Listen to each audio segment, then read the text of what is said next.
It is the perfect time for a garden tour, you guys. The lighting is perfect. Let's do it. So I finally got the rest of my tomatoes trellised up. I'm learning that the light duty T-posts do not serve as good trellises though. So here we have both of my trellises. There's the heavy duty in the back and then the light duty in the front. I am using these like ratchety clip things that Spencer and I use to hang our grow lights. We've had them for years. They're pretty heavy duty and I've seen them hold quite a lot of weight. So I saw them and I was like, that's what I'm gonna use. That'll be super easy. I don't have to buy anything. And as you can see, the heavy duty T-posts are standing straight up and down, but the light duty T-posts are kind of bending in and they're not holding their shape as well. So they won't last. You can see the curve right there. They won't last as long as these heavy duty T-posts will. My tomatoes on this side, I got them done first and they've already reached like hip level on me about. And a few of them are actually higher than that. I really wasn't thinking that they would maybe reach this high by the end of the season, but they might. I'm debating right now whether I want to prune in order for them to focus their energy down into the fruit instead of growing more branches and then setting more fruit. Because if you were to prune, say, the top leader of each of your tomato and tomatillo plants, then they would stop growing and they would focus all of their energy and resources into creating fruit. So I'm like debating, do I want to do that? I really don't know the growing season extremely well here. If I was back in Central Oregon, done, I would have pruned them already. But here, I think it's a little bit more forgiving and we actually do have a longer growing season than I'm used to. So this year, I am just all about experimenting and all about testing the limits of this growing season and seeing what I can do. I have to show you guys, because I'm so stoked about this. This is the Brad's Atomic Grape tomato. This is my first time growing it. In 2020, these seeds sold out so dang quick I couldn't get any, so I scored some over the winter. So you can see I also have a ton of other fruit that is coming on. We got more, I think those are more Brad's Atomic Grapes, you guys. I just saw those for the first time. We've got some other things down here, something that's got a beautiful stripe going on. You wanna show them our epic pumpkin? So I had thought that it had stopped growing, but it has not stopped.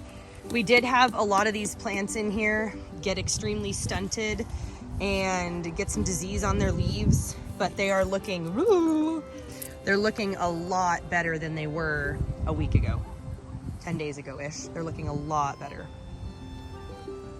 So I just think that maybe I could have spaced stuff a little bit more responsibly and been a little kinder to some of this stuff.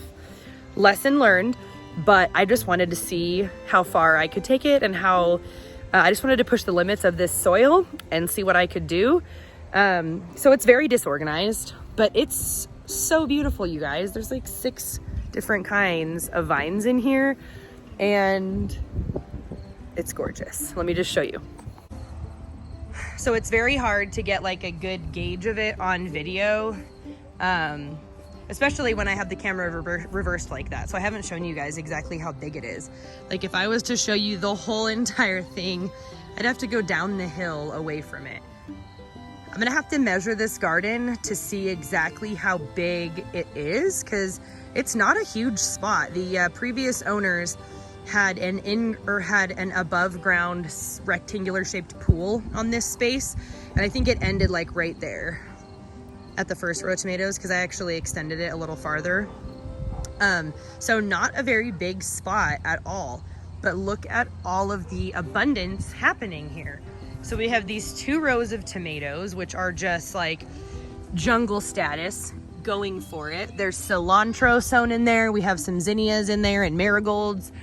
And then we have the 3 Sisters portion with some zinnias in there too, watermelons, squashes. Here's butternut squash, butternut squash, butternut squash. Down here, There is a Charleston gray watermelon, a birdhouse gourd. Pretty sure it's a Dill's Atlantic giant pumpkin. Down in there we have more butternuts. Over here we actually, you can't see it, but we have our very first Moon and Stars watermelon over there. And then these are all new. This is a different kind of pumpkin. So tons of stuff going on. You can see squashes hiding underneath all of the foliage. And then we've got my big flower patch, which is mostly stuff.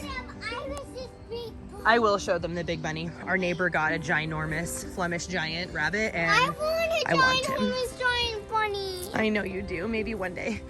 So 90% of this is all seeds from my garden back in Oregon.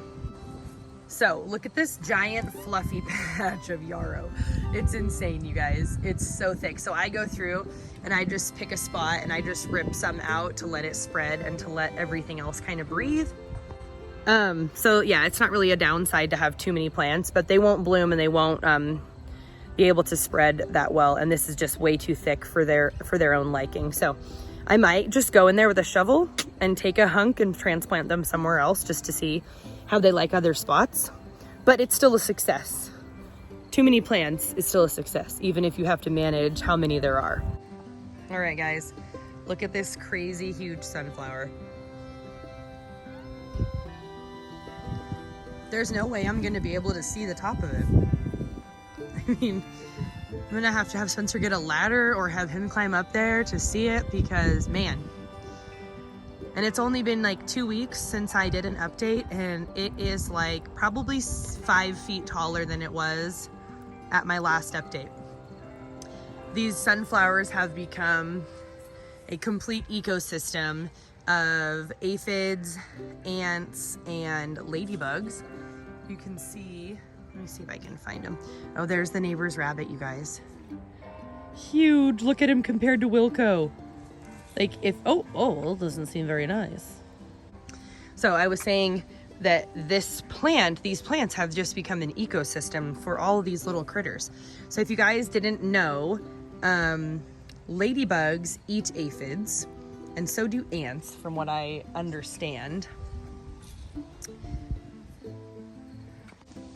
Look at here. Apparently, this is the perfect location to expand your family. And you can see there's another ladybug underneath this leaf. There's another ladybug underneath that leaf. They are everywhere. There's 2 more breeding underneath this leaf. Like, what the heck? This is just so cool. And I've seen a few of them kind of flying around this sunflower up here too. Anyways, I just think it's really cool. I nerd out on that kind of stuff. Here's another thing. This is gonna freak you out, or you're gonna love it. We'll see. Another thing that I don't mess with is garden spiders. This spider is probably bigger around than a silver dollar. She is huge. She has already had some babies that are in here that are really tiny that you can't see. But she just slays, you guys. She slays. And you know what she slays? The caterpillars, which are exactly a pest that I do not want in my backyard in the numbers that I have seen them this year. So there are benefits to having creepy crawly bugs in your backyard. And she just hangs out here behind these squash leaves, and she doesn't ever mess with anybody. Last video I did do this though, and I showed you guys how tall it was above my head. So this is my arm fully extended, and it's still, it's so big. So big. Makes me feel so tiny. And it's crazy because like it's in a 3 foot tall raised bed. So it's 3 feet taller than it would be normally. And this is the exact same sunflower variety. And that one's like way taller than us. So it's insane. It's gonna be just like a beacon of happiness when it blooms. So since the last garden tour, some things have changed. I don't know if you noticed when I was up there, but I did cut down the weird giant weed, ragweed thing that we had growing that I wasn't sure what it was. There was also one in this bed right here and I cut it out because they were starting to shade everything and really crowding everything, and it wasn't going to bring us food. And yes, the pollinators might have been able to enjoy it, but we have so many other things. We have like a smorgasbord of pollinator delights in our backyard, so we don't really need that giant unknown ragweed situation, and it was just gonna blow up seeds everywhere. And I am really trying to manage the weeds in our tiny little 0.23 acre homestead here in the suburbs, where everybody around us sprays their stuff with weed killer, and I can't handle it. So I try to manage all the weeds by hand, by pulling, and I'm not trying to give myself extra work by letting weeds just, sow seeds willy-nilly. I'm taller than Mom. I also did another thing that's changed is this. I harvested all of the beans out of here. I just ripped them out because they were done and they were starting to dry up seeds and stuff. If you don't keep on top of beans and harvest them like daily, then that signals to the plant, okay, we're done. We're gonna create seed now. And so I did that, and I harvested a bunch of pods that are drying inside for seed for ourselves. So that was our first stuff that we actually ate and harvested, and now it's done. And we're gonna let that spot rest for a couple weeks, and then we're gonna plant something else in there because I'm gonna be doing fall starts here this week. And so as we keep moving through here, you can see there's tons of cilantro seed. Probably shouldn't have let that much of it go to seed because woof, that's gonna be a lot of seeds. But you know what? I have so much cilantro seed that I'm at the point where I have enough for myself for years to come, and I can start sharing it with people and selling it to people that want it. So that's what I'm gonna do. Okra, we've been eating okra. We've also been harvesting tons of zinnias, and we have enough flowers in our backyard with the zinnias and the snaps and the asters and what else have we been putting in there? All sorts of stuff that we can have a fresh bouquet once a week, and it's absolutely wonderful. I've never prioritized flower growing until this year, and then I realized, the flowers bring in the pollinators well before some of your edibles are flowering, and so it gives them something. But flowers bring me so much joy. I don't know about you guys, but flowers are just gotta have them. They're so pretty. So zinnias are fabulous. I also, let's see here, we have kale. I'm actually going to be harvesting a bunch of this kale and dehydrating it. Same with the Swiss chard and the leaf beet. We've been eating so much of this stuff, and this bed is just bonkers. It's just going crazy. The Swiss chard is going to seed. I did cut down all of the sorrel seed that was in here, and I just threw it in the raised beds out in the front of the house because sorrel can do well in cool weather and in partial shade, and I figured why not? I'm sure so many sorrel seeds have already fallen in this bed and spread with the winds throughout the backyard. And I still have more seeds for those greens, and I need to find better ways to eat it. If you guys are into sorrel and you've eaten a lot of sorrel and you have some good recipes, let me know, please. So the nasturtiums are really pretty. All of the colors that we chose, which is mostly the kids. I only bought a couple seed packets of nasturtiums myself, but the kids bought several, and they are just gorgeous. They're just gorgeous. So here are the insane tomatillos. I was saying that I feel the need to prune the ends off of all these branches because I think they need to be told to quit. I just think that this is too many tomatillos and that they have enough to focus on. But man, they just want to go. They just want to go and go and go, and I have never grown tomatillos to this extent before. The last crop of tomatillos I had froze in August in Oregon, and there was maybe 3 dozen of them. This is hundreds of tomatillos, and I just feel slightly overwhelmed. So we've got to have so many pounds of tomatillos happening here, you guys. It's just insane.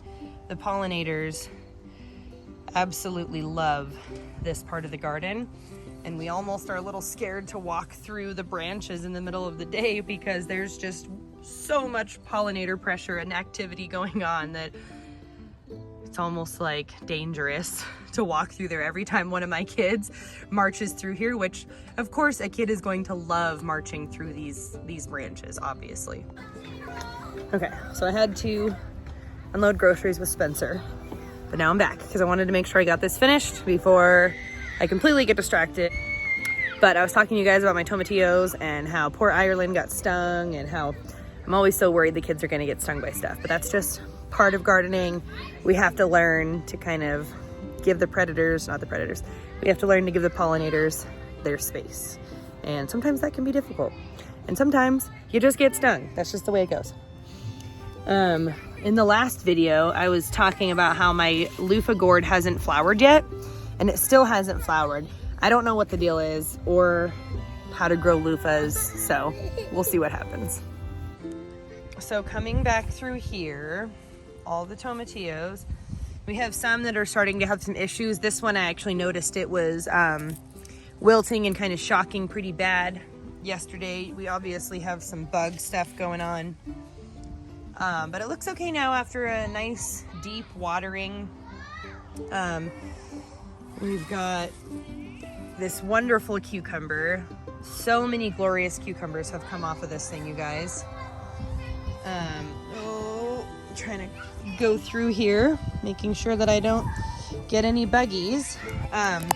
Here's another spot that is looking like we're gonna be able to replant soon. I've kind of trained the tomatoes over the edges here and they're kind of vining down that direction.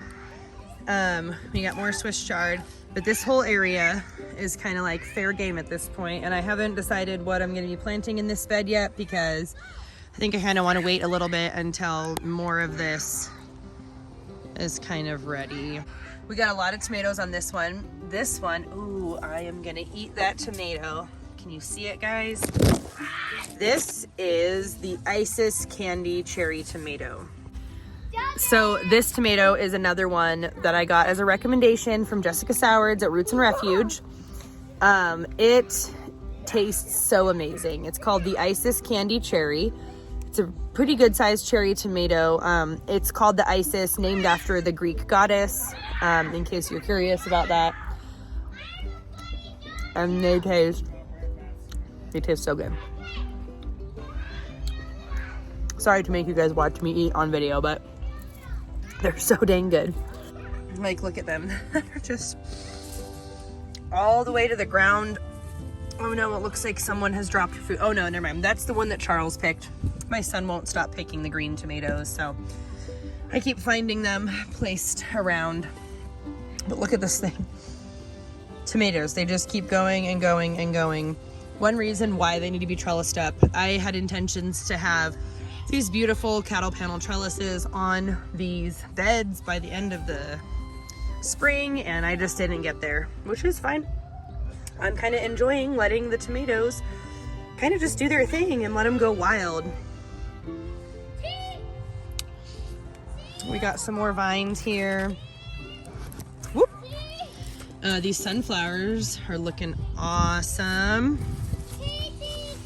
We got a bunch of tomatoes. We got a bunch of onions. I'm not sure still if these are cucumbers or maybe some loofah vines. They could also be Kajari melons, but I'm not positive on that account, so we'll see what happens. But my peppers, I was saying in the last video that they could possibly be trying to rally and make me some peppers, and they are. You know what? I kind of think that might be a lemon drop pepper. We'll see. The lemon drop is actually supposed to be yellow, but I think all peppers start out green, so I don't think that matters much, but I think that I'm pretty sure that's the yellow lemon drop, which that would be a hot pepper, so I'm excited for that. This little guy looks like it got eaten by some bugs. Need to come in here and water really good. This is also a bee balm from my own seeds that got incorporated with, because these are my own onion seeds also, all the little ones. These ones were from onion sets that I got, but the little ones are from my own seed, and some bee balm got mixed in with that one, which is fun. So here's that second succession of potatoes. They're looking super beautiful. I'm so excited for potatoes. I did come in here and pluck all of the flowers off, because if you didn't know, potatoes will go to flower and they won't always go to flower and they won't always produce berries, but when they do flower and if they produce berries, those berries are toxic because this is a nightshade, so we don't want to eat the berries off of a potato plant. So when they flower, I usually just come in and pick them off because they don't necessarily need to flower to produce the potatoes, which is the roots. So I always pick them off just for good measure, because if they were to produce berries, and I don't want to have something toxic that's in my backyard where kids just like to forage and eat. Another thing that has recently changed since the last update is that my tomatoes look so much better. Not really those, I guess, but these. They don't look that great, honestly. They don't look that great. But they do look better than they did. This one is falling over and needs to be staked up. But I said that I had come out here and done a foliar spray, a kelp foliar spray, and that really helped the plants to kind of get a second wind and get a little more energy. And some of them have started to create new and healthier growth above where they were having the problems. They're not great, but they are fruiting and they're trying as hard as they can. This one needs to be staked up. So I'm just gonna let them keep doing their thing. And then when I cut them down, I'm just gonna let them mature the fruits that are already on the vines. And then when I cut them down, I'm gonna plant fall stuff in these pots. But this set is actually doing way better. They were planted a couple weeks later and they have since kind of surpassed the tomatoes in the other pots I just showed you that were ahead of them. They're still not doing as good as the plants that are actually in the native soil here. Some of the stuff in the raised beds is doing better than the things I have in pots, but the plants that are doing the best are the ones that are actually in the dirt here, which to me is insane because from where I came from, I could only grow tomatoes in pots. Here, they don't do so great in mixed soil that I created. They want to be in the ground, which is cool because I'm glad I did several different styles of tomato gardening this year, so I can kind of get a good feel for where they're going to be more successful and where I'm going to be able to harvest more food. So the fun thing about tomatoes is that when they start to ripen, you can always see it in the foliage because you got green, green, green, and then you can, oh, you see that little spot of yellow in there, and you can notice that those are ripening. Those, my friends, are more Isis candy cherries. I am so excited.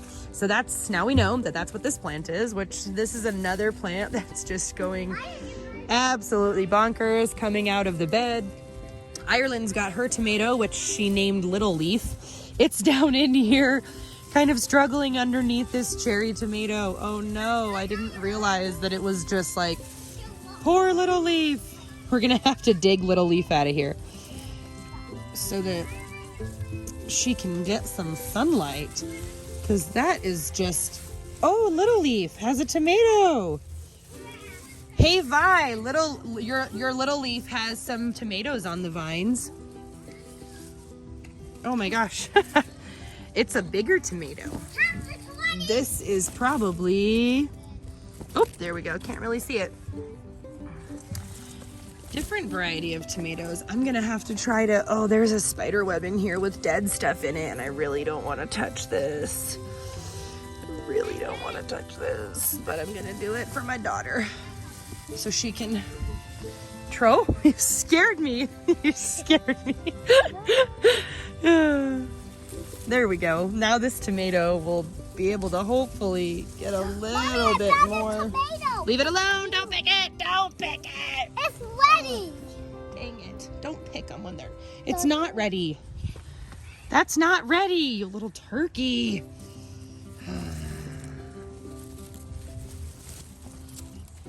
This is just the way it is, guys. Your children are probably going to pick more tomatoes than you are. But you know what? That's okay. Because maybe your kids will become gardeners. At least that's what I keep telling myself. I'm like, my kids keep picking green tomatoes, and I'm like, I just want you to please let it ripen on the vine. They don't taste the same. But all I can say about that is that at least they're excited about it. I try really hard not to get upset at my kids for picking stuff too early. because I want them to be excited about gardens and I want them to be excited about growing food. So it's so hard. The kids are playing hide and seek.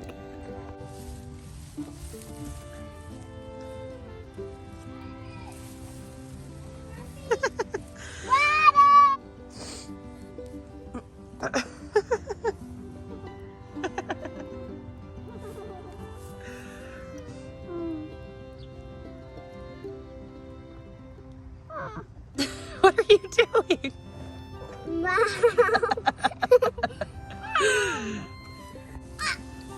So, on this side, we've got more nasturtiums. I'm just starting to find seeds off of those, so I'm really hoping that I can actually harvest a lot of seed to save, because I would like to not have to buy seeds every time, but they're a little bit more difficult than some other stuff to save seed from. So not every nasturtium flower produces the same amount of seeds. So you don't always get very many seeds from nasturtium. Okay, I never showed you guys what was going on in this bed. I really need to come over here badly and do a kelp foliar spray on these, because compared to my cucumbers on the other side of the garden, these are looking really yellow and they have some disease, as you can see. So I think they need just a little bit of a little boost to kind of keep them going. And this bed is the worst soil that we've got. So it's really not doing super hot, which I knew it wouldn't, but just kind of trying to figure out what I can do to make it more productive. So I'm going to keep sowing seeds and try some different stuff, and definitely get out here and amend the soil and give these guys some nutrients.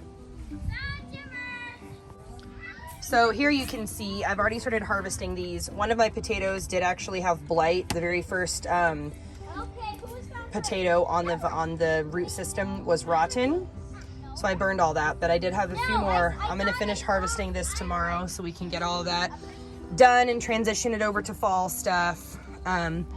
This tomato, which had blossom end rot, is doing better since the foliar spray. My comfrey did sprout and it's looking wonderful. More than half of the root cuttings that I planted did end up germinating or sprouting. So that's pretty fabulous that I can get some comfrey established here. This will continue to spread, and then I can probably take root cuttings and give them away to people also. The roses are done for the season, I think. And look at this, guys. I did get a yellow crookneck squash plant. I was so right that that's what it was, which I'm super happy about.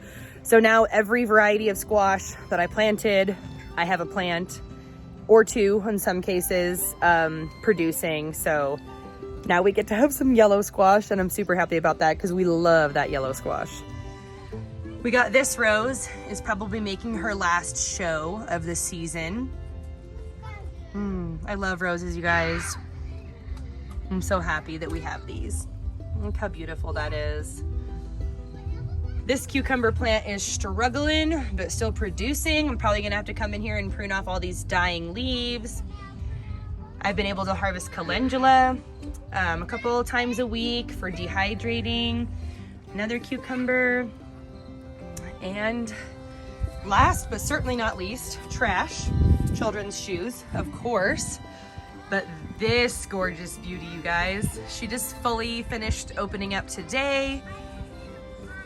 Our first sunny bloom, because I was a slacker when it came to sunflowers this year. I'm gonna get back inside, eat some food, hang out with my husband, let these kids play, and I hope you guys have a wonderful evening. We'll see you out there.